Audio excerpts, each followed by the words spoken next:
Record. Vegapunk gabungan pun menjawab panggilan itu, lalu mereka menjelaskan semuanya kepada Sentomaru. Mereka juga memberitahu bahwa Vegapunk sebenarnya masih bisa hidup kembali melalui tubuh klon yang dibawa oleh Lilith ke Pulau Elbaf. Tubuh klon ini bukan satelit seperti mereka, melainkan memang sama persis seperti Vegapunk yang asli. Hal itu memang bisa dilakukan karena sejatinya otak dan pikiran Vegapunk masih hidup di dalam Punk Record yang mati di Pulau Egghead beberapa waktu yang lalu. Hanya tubuhnya saja tidak dengan otaknya, sehingga dia masih bisa dihidupkan melalui tubuh yang baru. Vegapunk gabungan pun bilang ketika Sentomaru mendengar itu, dia sangat bahagia sampai menangis karena terharu. Namun mereka juga menjelaskan bahwa menghidupkan kembali Vegapunk hanya bisa dilakukan apabila Lilith berhasil membangun laboratorium baru di Pulau Elbaf. Jadi tanpa adanya laboratorium baru, mustahil untuk membangkitkan tubuh tersebut karena sudah tidak mungkin bagi mereka untuk kembali ke laboratorium di Pulau Egghead. Sentomaru pun dengan tegas bilang dia akan membantu. Dia akan mencari para ilmuwan yang beberapa waktu yang lalu dievakuasi dari Pulau Egghead sebelum kekacauan di pulau itu terjadi. Bila kita ingat kembali, para ilmuwan yang bekerja di sana memang disuruh pergi oleh Sentomaru sebelum Angkatan Laut datang ke sana demi keselamatan mereka sendiri. Sekarang pun Sentomaru akan mencari orang-orang itu dan mengajak mereka semua pergi ke Elbaf untuk menyusul Lilith agar bisa membantu membangun laboratorium baru di pulau itu.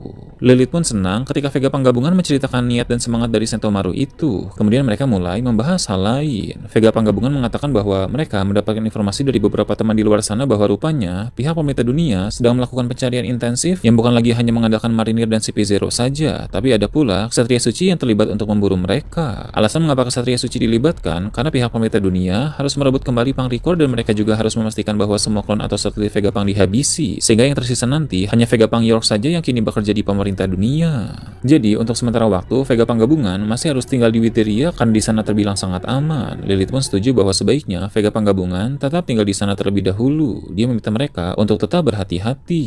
Kemudian Lilith berkata bahwa dia langsung emosi begitu nama York tadi disebut, karena dia tidak akan melupakan perbuatan dari klon yang satu itu. Lilith sangat ingin balas dendam, tapi Vegapunk gabungan bilang tidak akan mudah untuk melakukan hal tersebut, karena saat ini Pulau Egghead pasti sedang dijaga ketat oleh pasukan Angkatan Laut. Pihak pemerintah dunia ingin York memproduksi Mother Flame dengan aman, jadi pasti penjagaannya pun akan sangat ketat. Meski begitu, Vegapunk gabungan juga sedang memikirkan rencana agar bisa menghentikan hal tersebut, karena berbahaya bila Mother Flame terus diproduksi untuk diberikan kepada pihak pemerintah dunia, karena pihak pemerintah dunia memiliki senjata kuno Uranus yang bisa menghancurkan pulau-pulau. Setelah pembicaraan itu, Lilith pun mengakhiri obrolan karena dia dan Bonnie baru saja mendengar kabar ada kekacauan yang terjadi di sekolah Walrus. Lilith dan Bonnie pun segera bergerak untuk mencari tahu apa yang sebenarnya terjadi. Kita menampilkan kembali keadaan yang terjadi di sekolah Walrus. Pada pembahasan sebelumnya, Somers telah melancarkan serangan tanaman berduri kepada Sal, namun Luffy yang ada di sana langsung memasuki mode Gear 5 dan merubah tanaman berduri itu seketika menjadi karet, sehingga serangan Somers pun tidak bisa menyakiti siapapun yang ada di sana. Luffy pun diperlihatkan mengambil tanaman berduri yang sudah menjadi seperti karet itu lalu melapisinya dengan haki dan hendak dipakai untuk menyerang Somers bagaikan cambu.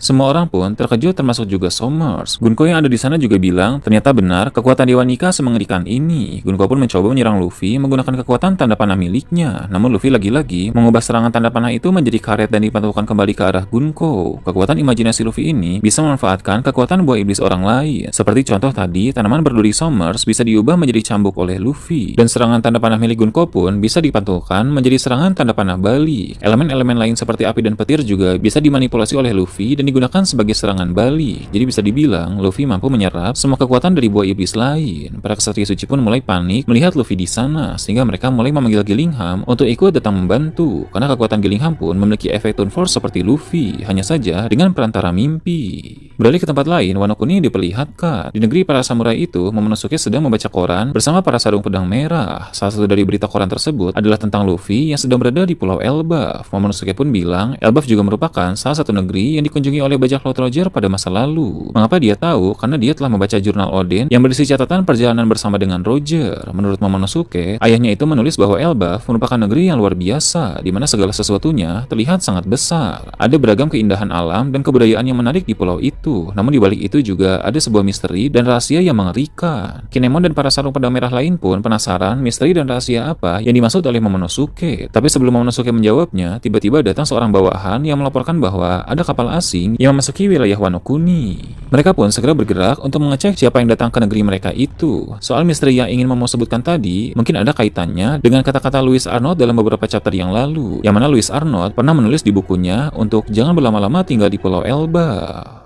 Kemudian, cerita beralih ke tempat lain lagi, memperlihatkan balon udara yang merupakan markas dari Morgan. Sang bos koran dari World Economic Journal itu telah mendapat kabar dari para informan bahwa di luar sana, pemerintah dunia sedang mencari Vivi dan Wapol. Memang untuk sekarang, tampaknya mereka belum tahu jika dua orang itu sedang bersama dengan Morgan, tapi hanya masalah waktu saja untuk mereka segera tertangkap. Wapol pun ketakutan karena dia yakin dia akan tamat bila ditemukan oleh pemerintah dunia, sebab Wapol telah melihat keberadaan Im Sama yang bisa dibilang sangat terlarang. Sedangkan Vivi, dia telah memiliki sebuah rencana. Vivi berkata, yang bisa menolongnya dalam situasi seperti ini hanyalah bajak laut topi jerami. Dia pun ingin Morgans mengantarnya ke Pulau Elbaf untuk menemui Luffy dan yang lain di sana. Tapi Morgans bilang dia tidak mau melakukan itu, karena walau mereka terbang di udara, tapi akan butuh waktu untuk sampai ke negeri para raksasa itu.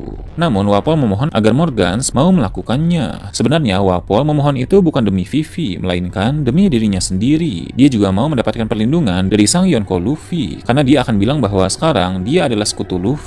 Meski Wapol dulu adalah musuh dan pernah dikalahkan oleh Luffy, namun kini dia mengakui bahwa Luffy pasti bisa melindunginya, sehingga Wapol ingin masuk kepada sekutu Luffy. Wapol juga adalah orang yang bisa dibilang menyelamatkan Vivi dari Mary Joyce, karena Vivi bersembunyi di mulut Wapol ketika kabur dari sana, sehingga Wapol yakin dirinya memiliki jasa besar dan akan bisa diterima oleh bajak laut topi jerami. Wapol pun memberi penawaran kepada Morgans. Apabila Morgans mau mengantar mereka ke Elbaf, maka dia berjanji akan memberikan informasi yang bisa menjadi berita paling menghebohkan di dunia. Informasi itu tentu berkaitan dengan Im Sama dan para Gorosei. Beda, Sentomaru diperlihatkan berada di suatu kota. Dia sedang memikirkan cara untuk mencari para ilmuwan yang waktu itu melarikan diri dari Pulau Egghead. Namun di kota itu, secara kebetulan dia bertemu dengan Lau dan Beppo. Sentomaru pun ingat bahwa Lau merupakan orang yang pernah beraliansi dengan Luffy. Jadi Sentomaru menghampiri Lau dan berniat mengajaknya bekerja sama. Pertama, dia ingin Lau membantunya mencari para ilmuwan, karena bergerak dengan orang seperti Lau pasti akan lebih baik daripada sendirian. Sebagai imbalannya, Sentomaru akan membuatkan kapal untuk Lau dan Beppo. Bahkan kapalnya pun bisa sama persis seperti kapal polar tank milik Lau yang sudah hancur. Sentomaru lumayan ahli dalam membuat sesuatu seperti kapal dan mesin. Dia bisa menguasai kemampuan itu karena belajar dari Vegapunk dan para klonnya. Lau pun pasti akan setuju karena itu sama-sama menguntungkan kedua belah pihak.